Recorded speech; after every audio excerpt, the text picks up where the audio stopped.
फर्सीको फुल पहेँलै भइरहेछ बारीमा। यो चाहिँ नेपाली फर्सी मुन्टा खाने पालीमा। सबैभन्दा राम्रो त यो गाजरको फुल कति राम्रो। हेर त गाजरको फुल यस्तो राम्रो, सिमी बोडीको उस्तै राम्रो, चनाको हल्का प्याजी गुलाबी फुल, चनाको साग, हरियो चना खाए पनि भएछ भने काँक्राको फुल पनि पहेँलै।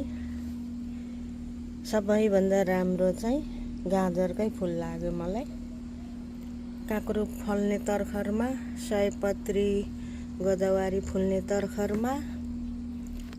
अब हेरौँ के गर्छौँ, उसकै इच्छा हो। हेर्नलाई चाहिँ हरियाली रमाइलो छ। यसो एक दुईवटा सिमी, हरियो चना टिप्ने हो। लसुन प्याजको पातको त झन् सप्रेको छ, राम्रो छ, भइहाल्छ। त्यसपछि पानीले पनि धेरै दुःख दिएछ, घामले पनि दुःखै दिन्छ, ओइलिन्छ। त्यही भएर हरियाली राम्रो।